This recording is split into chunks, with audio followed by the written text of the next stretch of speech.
Hello, everyone. Welcome. We're going to start right away out of respect for everyone's time, although typically we do end up with a few stragglers who come in 2 or 3 minutes into the webinar time.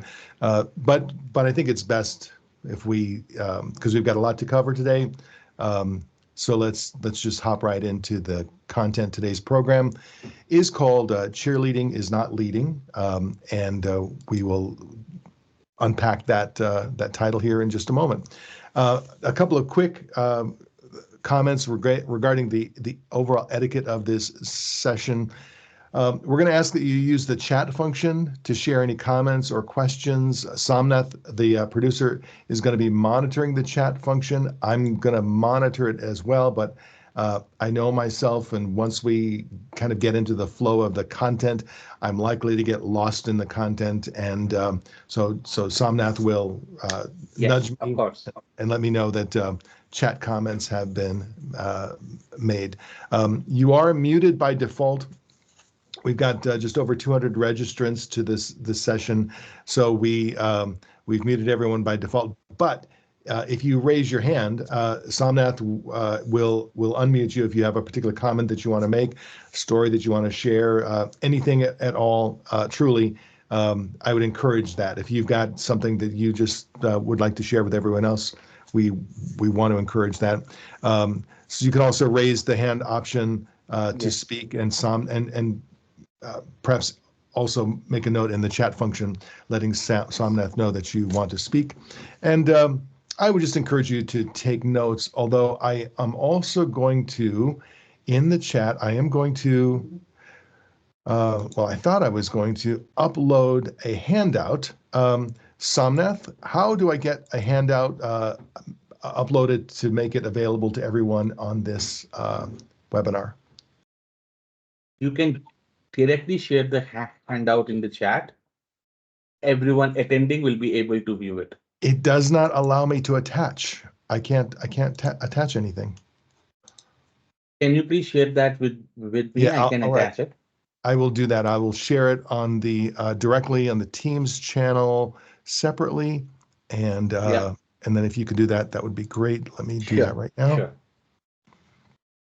This is probably housekeeping I should have taken care of in advance. Sorry about that, everybody. But the cheerleading is not leading handout. You are welcome to use that as a note-taking device. It's a PDF file, and if it was me, I'd probably print it out and take notes. But that's just me. So let's get right into the program itself. I'm Dan Rust. I'm Infopro's Vice President of Global Leadership Development. Author of a book called Workplace Poker, published by HarperCollins. It's essentially a book focused on navigating the internal culture within organizations in order to accelerate one's career trajectory. And if you like what you're hearing today and you want more of the same, you can go to the Leadership Disrupted podcast for more. And I would encourage you, again, you can connect with me on LinkedIn. I am one of those undiscerning, accept every possible LinkedIn connection folks. So if you send a connection, I will definitely accept it. And with that, let's briefly focus on Infopro's entire library of leadership development courses. These are instructor-led training programs, virtual instructor-led training programs. So they're offered on-site and virtually. And I just promised Infopro that in order to pay for my supper, so to speak, we would highlight the programs here. So if you have any further interest, you can contact Infopro and find more details. So let's get to cheerleading is not leading. The first point I want to make for everyone is that, of course, optimism is important in a leader. We want leaders who have a vision, who have an optimistic outlook on their business, outlook on life, an optimistic approach to their people. So I don't want you to take anything that we're sharing here today as in any way diminishing the importance of optimism. What we're going to focus on are leaders who over-index toward optimism. And someone made a comment to me last week. We were talking about this particular topic, and she said, generally when you have a leader who over-indexes in any direction, whether it's over-indexing toward compliance or over-indexing toward optimism or over-indexing toward cynicism or whatever characteristic, when they're leaning too far in that direction, it generally comes from some type of fear, some type of concern. And oftentimes, leaders who over-index toward optimism, they're doing so because they don't know what else to do. They aren't used to an environment where you directly address what's wrong or what the challenges are, or when they're not really sure that they can overcome the challenges, they may tend toward over indexing in that direction. So there are a couple of stories that I think are revelatory that I'll share with you. We'll start with Blockbuster Video. Now, not knowing any of you who are on this webinar, I briefly thought, well, let me have everyone raise their hands who has never heard of Blockbuster before. So let's start with that. There might be a number of people who have either never been, if you've never been in an actual Blockbuster store, could you raise your hand? It's not mandatory, but it would be just interesting because I know we're at a point now where Blockbuster hasn't been around in 2 decades for the most part, and yet if you were a human being in the 70s and 80s, Blockbuster was ubiquitous. Blockbuster was everywhere. Blockbuster was not just a store where you rented videos. The key to the Blockbuster experience was you would walk in and not only have exposure to lots and lots and lots of videos. This was pre-internet. This was pre-Netflix, pre-streaming. This was the way you got exposure to lots and lots of videos. But more importantly, there was a certain Blockbuster environment. If you watch Kevin Smith's he did several films that highlighted or featured the environment of video stores. I think Quentin Tarantino was famously educated in all of his filmography by working in a video store. And Blockbuster video stores were a fantastic place at the time. In fact, by the early 2000s, Blockbuster was a huge business. And yet there were rumblings in terms of their business model. And they were aware that as streaming services were coming online, they were starting to see less traffic into their stores. And the reason I bring this up as an example of over-indexing toward optimism and cheerleading is because the CEO of Blockbuster, John Antioco, he knew full well that they had some challenges. He could see some, like I said, rumblings in the distance, but they weren't sure what to do about it. And whenever they would have senior leadership meetings where they would start to do problem solving, where they consistently ended up was making a decision to take the corporate jet and go visit a few stores. And they would go visit stores, and this was like a famous thing that would occur within the Blockbuster environment. The CEO and his entourage would come into the stores, and they would see this fantastic environment. They would see the employees who had their own filmography, who were making their own recommendations. They were seeing lots of activity happening, and they were essentially getting high on their own supply, to use another term from the 70s, 80s, and 90s.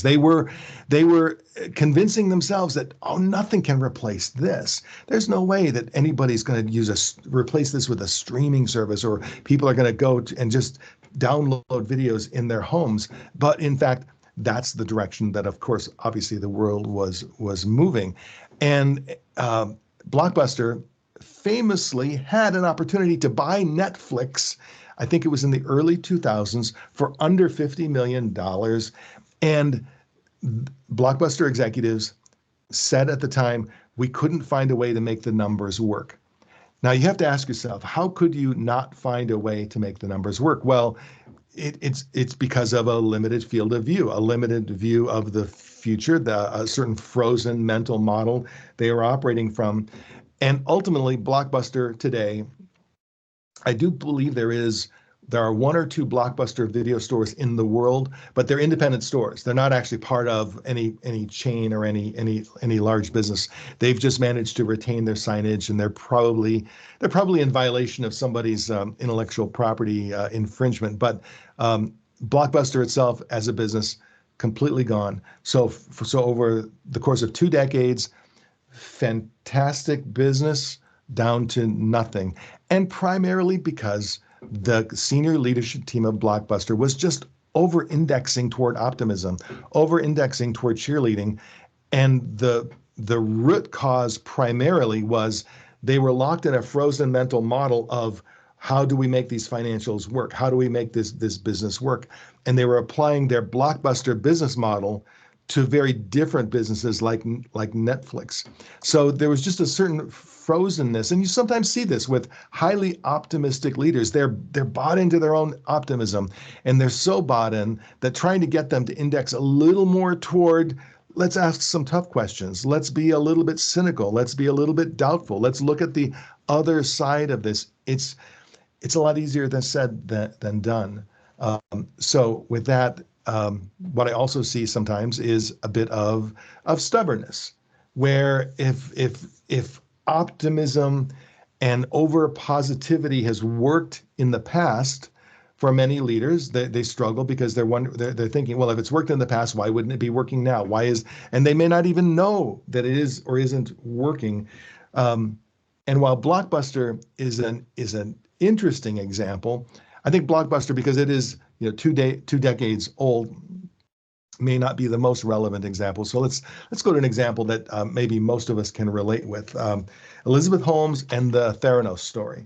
So Theranos, if you're familiar, I won't over explain this, but Theranos had an interesting medical technology claiming to be able to, with barely a pinprick of blood in a very small micro vial, they could run dozens, perhaps hundreds of blood tests. So they were going to bring blood testing to the masses and make blood testing much more accessible. And Elizabeth Holmes started with a vision.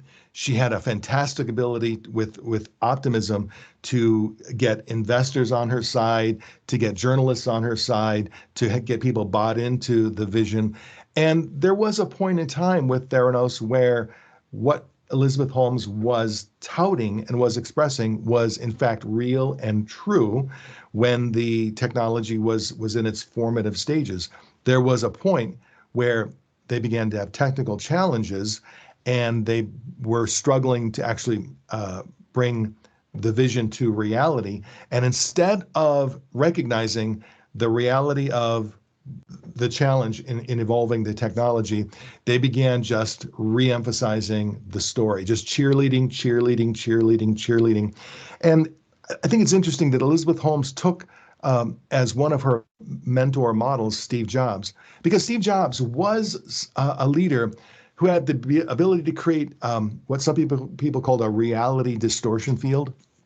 What they meant by that was he could create a vision, and he could get people involved and excited and buying into something that wasn't quite real, but was about to be real and could make it real.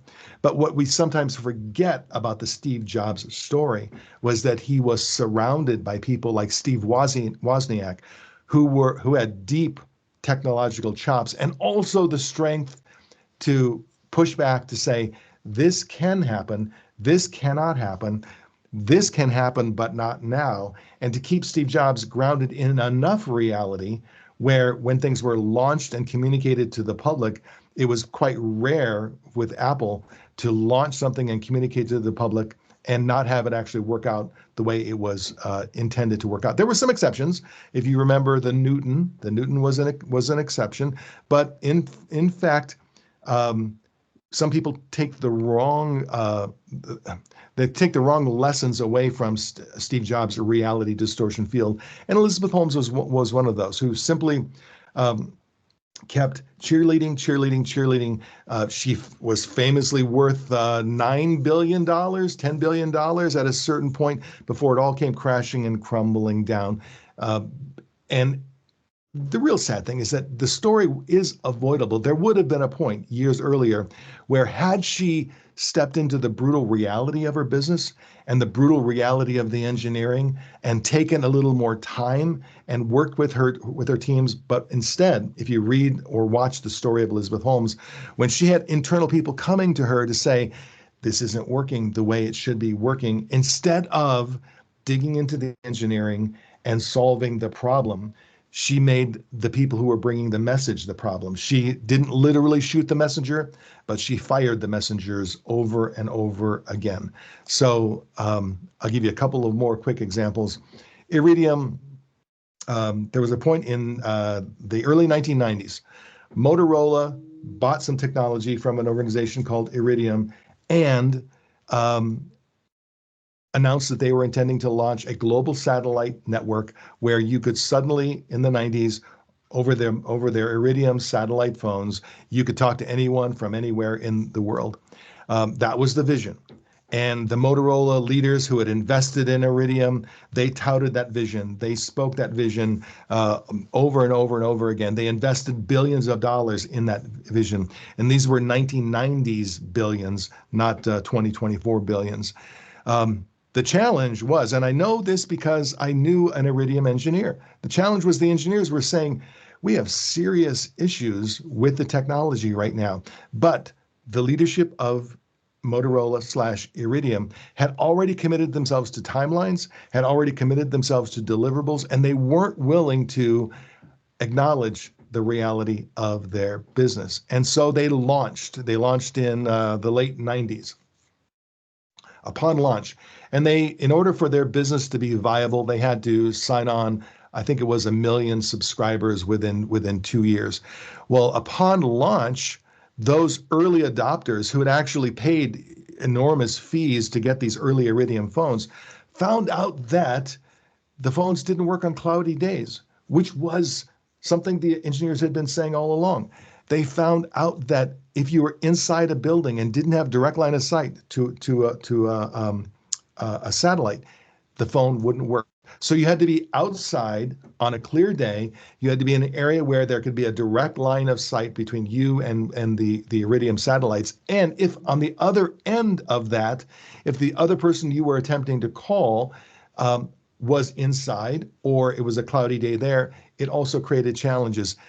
Iridium ultimately went bankrupt several years after launching. It was a huge debacle for Motorola, and ultimately, the lesson learned was, if there was a lesson learned, I don't know that they learned their lesson at all, because they did made a huge effort to kind of paper over why there were challenges and to make it more of an engineering issue. But it wasn't an engineering issue. It was a communication issue. It was a willingness to straightforwardly see the weeds in one's garden, so to speak, and address the weeds rather than pretend there are no weeds in the garden.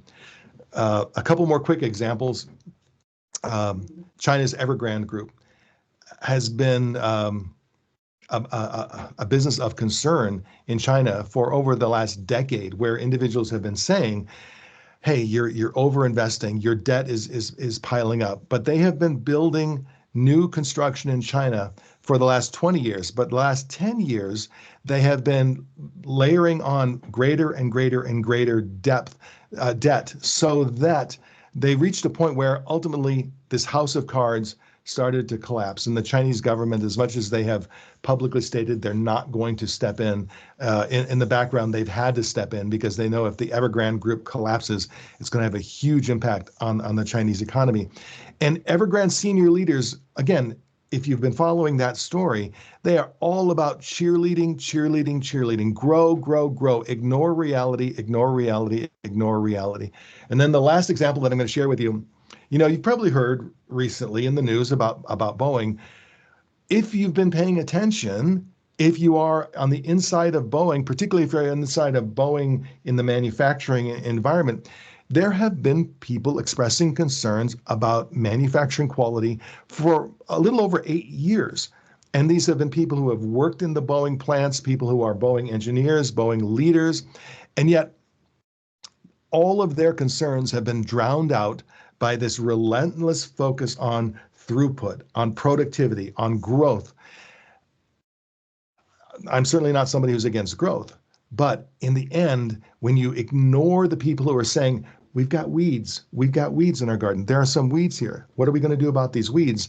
And when you try to paper that over, you end up with news stories like this. And this is just a quick 30-second clip, but I'm going to share it with you.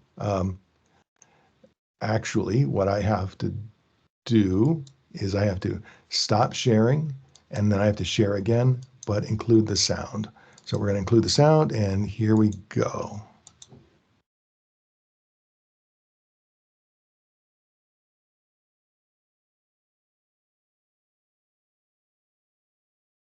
And unfortunately, we cannot see the video. You cannot see the video. Well, can you see it now? Yes. Okay. I'll just continue from here then. The FAA calling for immediate inspections of all 777s with this Pratt & Whitney engine, and Japan's Civil Aviation Bureau taking it grounding all Boeing 777s with that specific engine after this one failed just after takeoff from Denver. The UK now also banning them from entering its airspace. I said, I don't know, this isn't good, and this is very serious, and I feared for my life. 231 passengers on their way to Honolulu on United's Flight 328 Saturday, watching in horror from their windows. And all of a sudden there was just a big boom, and the ring around the engine flew off. Down below, an unbelievable sight, hundreds calling 911. It almost landed on my head. As debris rained down on Colorado neighborhoods. Dan, the volume is very low. So oh, sorry if about you that. Probably can't do much about the volume now. I wanted to play it up until the point where you see this video of an actual piece of airplane dropping onto the street below. So we will go on to the next slide then. So the point I'm making here is that when we talk about over-indexing toward optimism, it's not just a minor issue. It can be a major issue when leaders are completely seemingly oblivious. They're not always oblivious. Sometimes they see the weeds, but they don't know how to talk about the weeds. They see the issues, but they're not really sure what to do. And I think the downfall at Boeing has been the entire executive leadership team has been replaced except for the CEO, I believe. I believe there was a decision made recently to retain the CEO, and primarily because of his institutional knowledge. It was felt like replacing the entire team might in fact be even more challenging when it comes to airline safety. And those are all big stories with big businesses. But I do want to say I speak with leaders and employees every week, and it's not uncommon to talk to employees who are challenged with a team leader, a supervisor, a manager, whether it's a sales manager or director or other managers and leaders, who employees will say, it seems like they're living in a different reality. They're not really comfortable addressing tough issues. And I think that it's important for leaders to recognize that there is a certain butterfly effect.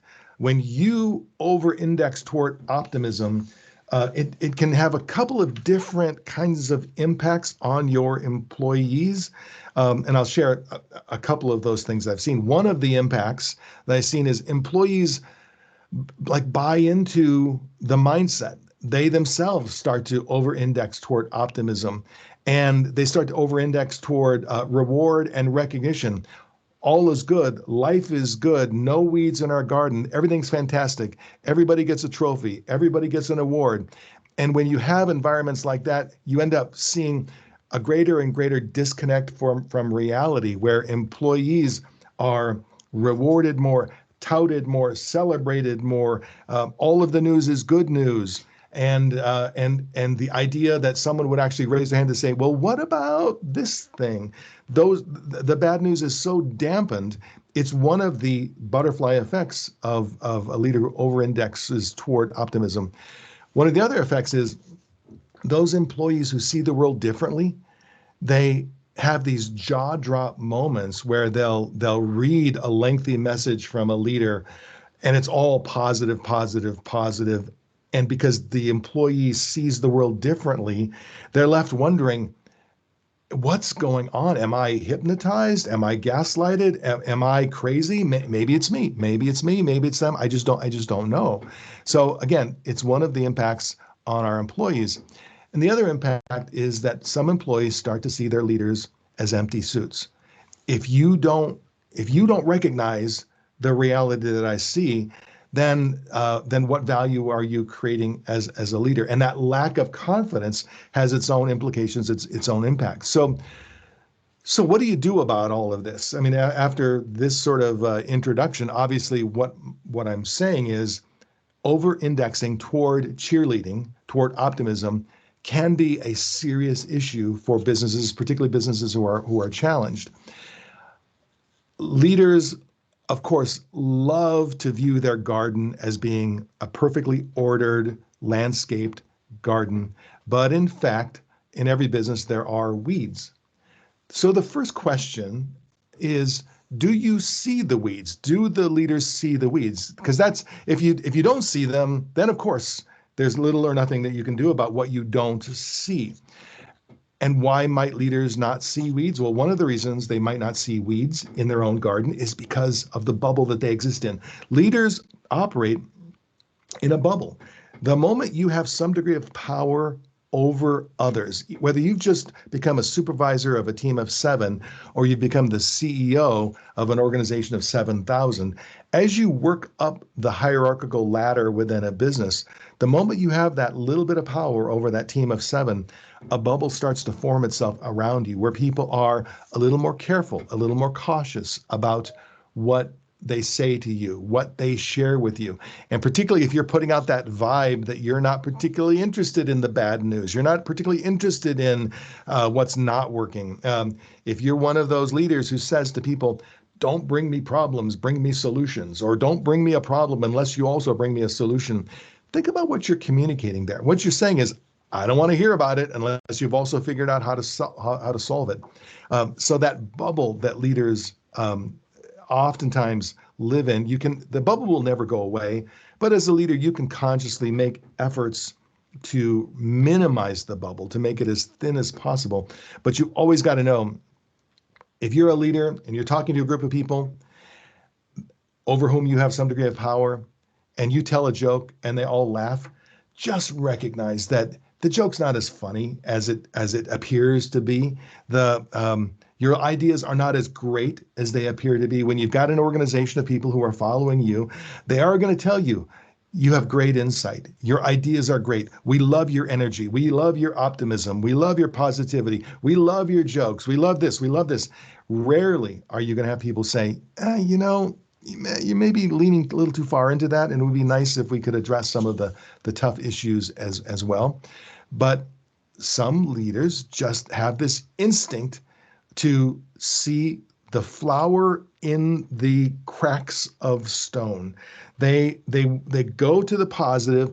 And again, like I said at the beginning, I'm not diminishing the impact of the positive. And I will, when I've shared this point of view with leaders, sometimes they will say, what they need from me is optimism. They need hope. They need a vision of the future. And in no way am I diminishing that. But as a leader, if all you are seeing is the lovely beach and you're not looking out into the distance and seeing the rumbling thunderstorm in the distance, you're probably not doing what the organization needs of you. Because what we hope for from leaders is we're looking for people who see things that we don't see, maybe see further than we see around the corners that we don't see. And it can be a challenge. So I would say, as a leader, I would be on the hunt for the weeds. Don't just wait for the weeds to come for you. Be on the hunt for the weeds. Now, so the first question is, do you see the weeds? And in order to see them, first of all, you have to want to see them. But then you also have to build some discipline into your business and your approach to seeing the weeds. But then the question is, okay, let's imagine that you see the weeds. Are you comfortable talking about the weeds? I have great examples of leaders who do see the challenges, but because they can't figure them out, or they haven't figured them out, or they feel like, well, it's my job to solve it. So before I talk to my organization or my team about what's not working, I also have to have a solution. It's back to that mindset of don't bring me a problem unless you also bring me a solution. I don't think that puts reasonable pressure on your shoulders as a leader. What we see in the most effective leaders is a comfort talking about the weeds without always having a ready solution. Now, sometimes you will, but not always. And so, having comfortable, having a comfort with bringing up the issues that are challenging, bringing up the issues that you don't have necessarily refined solutions for. That's one of the things that we see in very high performing leaders. Being willing to speak to the bad news that perhaps others are not necessarily willing to speak to. So, first question, do you see the weeds? Second question, are you comfortable talking about the weeds? One of the most effective ways, or I would say examples, if you're looking for someone to model in terms of bringing the bad news, is a doctor or a medical professional who has some bad news, who has some bad results. What would you want in a doctor if you've had a recent biopsy or x-ray or some other assessment on you or a loved one or a pet, and there's some bad news? What do you really want? What you would want is the same thing that your employees want from you, is delivery of the facts, delivery of reality. If there is hope, sharing hope, sharing a vision, sharing options of things that could happen. And if the reality is your loved one has 3 weeks left, what would you want from a professional medical person? You would want, if that is truly the reality, you would want that reality expressed. And of course, you would probably also want a second opinion. So we're not saying, hey, if it's hopeless, just open up that it's hopeless. That's not what I'm saying. What I'm saying is that calm, professional demeanor in approaching the reality of the situation that you would hope for from a medical professional is probably the right approach to use as a leader as well when you're addressing tough issues with your particular team. So really the question is, do you see the weeds? Are you willing to talk about the weeds? And then thirdly, are you willing to pull the weeds when they need to be pulled? And I'm going to share with you a couple of examples of metaphorical weeds that I see, frankly, not being pulled often enough, where the leader sees it, understands it, just isn't willing to do the actual pulling. Some of you may have colleagues, people who report to you, who are what I would call B players. They're pretty good in their role. They're not so awful that you would ever, consider letting them go. They're actually okay. Not great, but okay. Functionally okay, but not what you would characterize as an A player, more of a B player. Oftentimes these B players, they're popular. People like them. They're not, again, they might need a little bit of guidance every now and then, a little bit of coaching every now and then. Their general output is B level output, not C level, not D level, but just not what you would expect to see in an A player, somebody who absolutely masters whatever that particular role is. Oftentimes, B players are really good at some things. They may be in the wrong seats. They may have the wrong set of responsibilities, or they may have, if you're familiar with the Peter principle, where someone gets advanced again and again and again up until their level of incompetence, where you do a job well, you get advanced, do a job well, get advanced, do a job well, get advanced. And then suddenly at some point where that process ends is you're put into a role where it's not a great fit, or it's beyond your capability, or someone hasn't taken the time to develop you, whatever it might be. B players, unless you're really paying attention, are not always easy to recognize. B players there's a reason why they're put in the role that they're put in the role. Nobody consciously said, I'm hiring you to be a B player in this role. We hire people into roles thinking they're going to be great fits. The challenge with B players is they oftentimes stick around for a long time because there's a certain pain associated with pulling that weed. There's a certain pain associated with making those tough calls. And oftentimes we like those B players. They're working hard. They're doing the best they can. But B players are also taking up oxygen that could be used by an A player. So the tough question for a leader, whether you're a leader of a small team or a leader of an organization, one of the tough questions to ask is, if that person were to come to me today and resign and say they're moving on, would I feel a sense of relief? Would I feel a sense of, oh, now I can take what I've learned and I can actually take the opportunity to replace with an A player or do something else with that role? If you would feel a sense of relief, like, oh, I don't have to pull that weed. That weed got pulled for me. I got to ask you, if you're waiting for someone else to do the weed pulling, is that really leadership? I would just say B players are one of the common weeds that don't get pulled. And I hate to say it, but it's the truth. So whenever I see within an organization a B player who's not so bad that it's easy to make the call, where it's a hard call, I don't see this. I see this. I see the ghoul, because the ghoul of within the B player is the person who's taking up a seat that could be leveraged by an A player. And I have to ask myself, what opportunities are we missing? What growth are we missing out on? What's happening to our business? What I also know is that B players tend to hire B players. A players tend to hire A players. A players tend to get frustrated with having to work with B players in their midst, particularly if they're surrounded by B players. So I think of B players as one of the weeds that sometimes get overlooked because it's easy to overlook and it's uncomfortable to bend down and pull them out. But I would just say, think about your B players and perhaps give it another thought.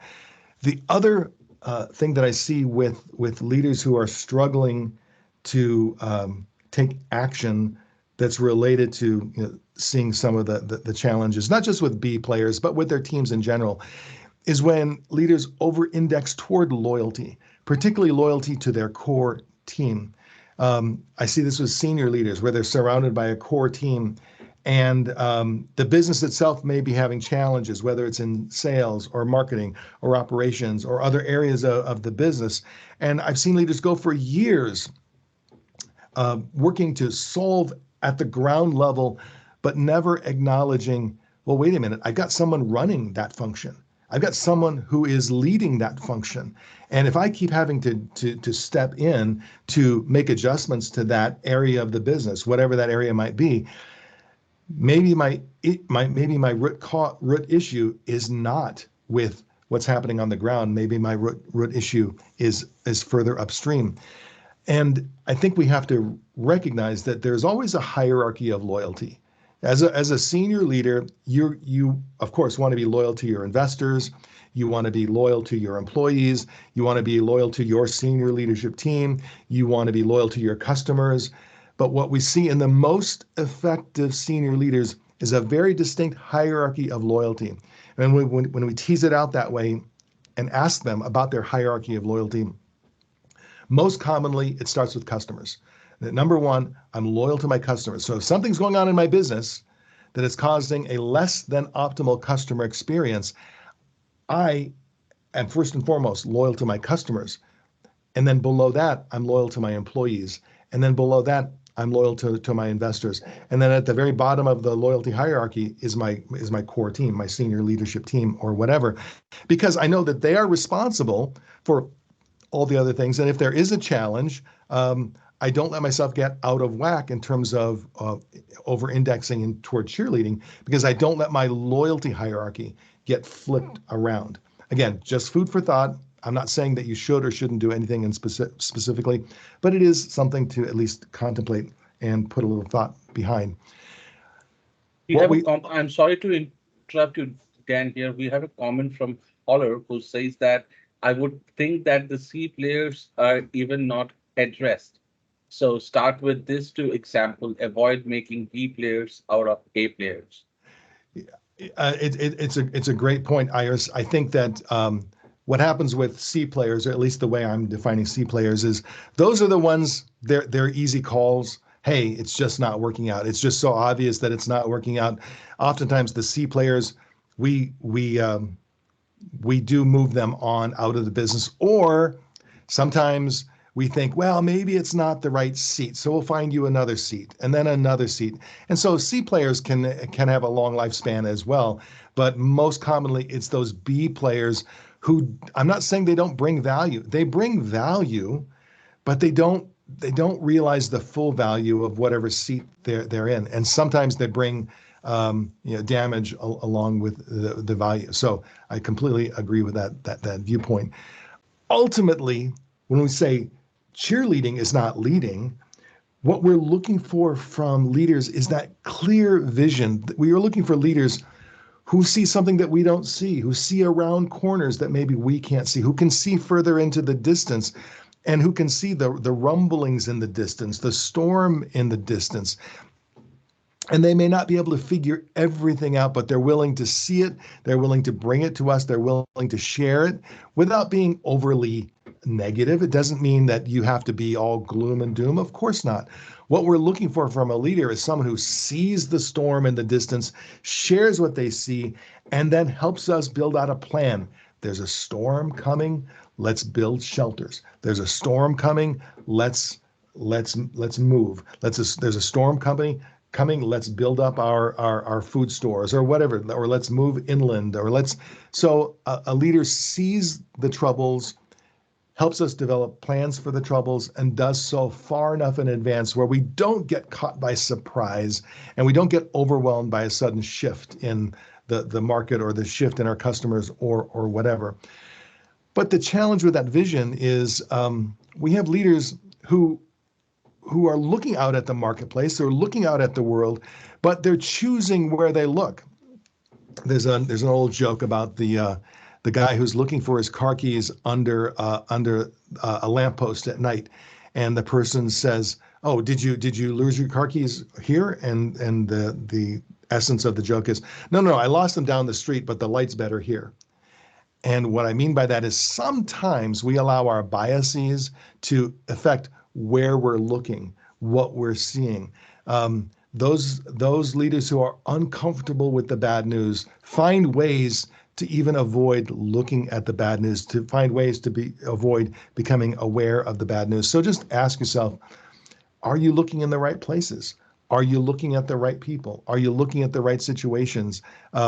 I had a conversation with a CEO who was lamenting about retention of long-term clients, and they were looking to find ways to retain the long-term clients, and they were spending a lot of time having conversations with the account teams that were supporting those clients that they had lost or had supported those clients that they lost. So they're gathering a lot of internal information because that was easy because you ask questions and people give you the answer. You're the CEO. So when you send a Teams message or an email saying, "Hey, can I get a debrief on that particular client?" Of course, people step forward and they share lots of information. That's where the lamp post is light.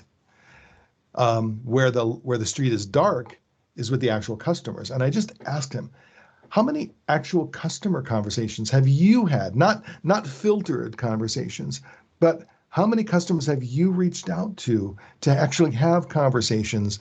And to me, it was a great example where he was looking to where there was already light because it was easy to get that feedback. Where it was hard was to reach out to the actual folks who might have been experiencing whatever the customer experience was.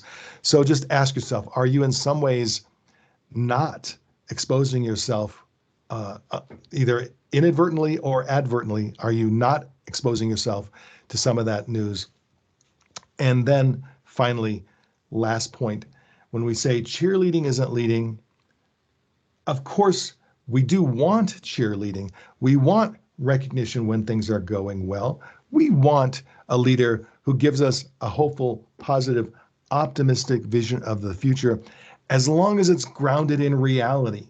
And how do you make sure that you have clear eyes, a clear vision of your current situation? By talking to as many people as possible and exposing yourself to the weeds, exposing yourself to the not so great information.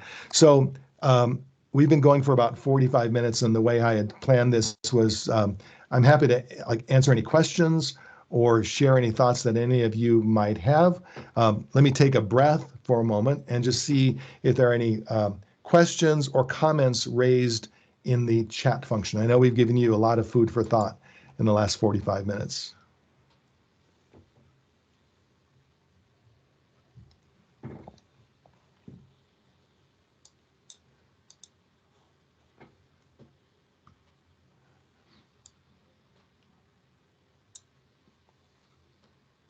We'll go 1001, 1002.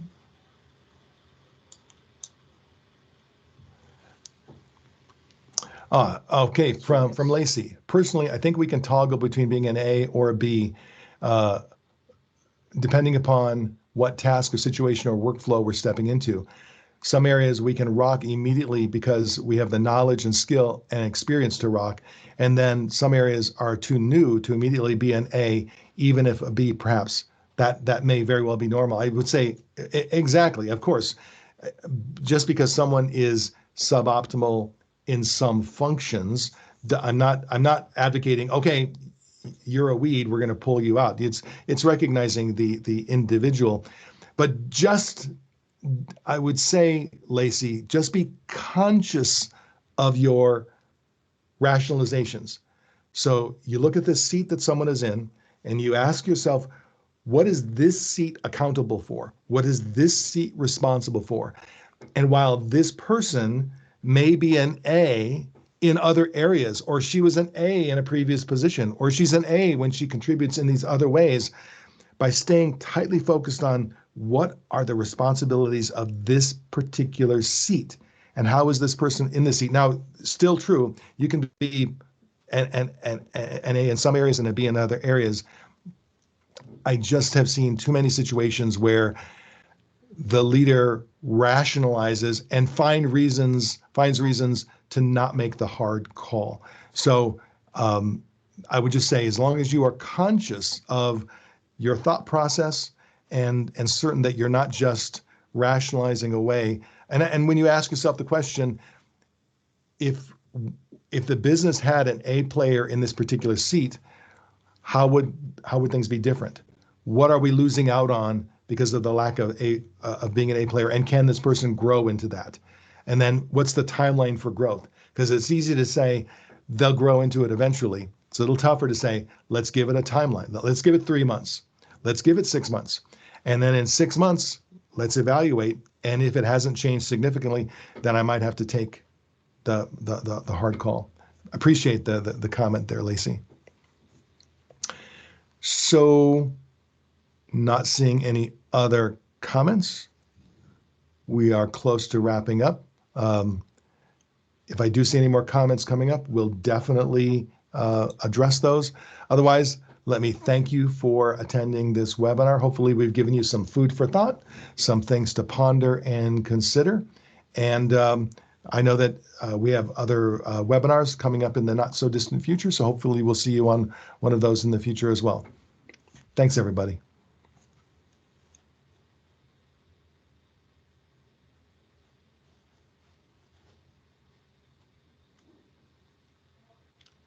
Dude.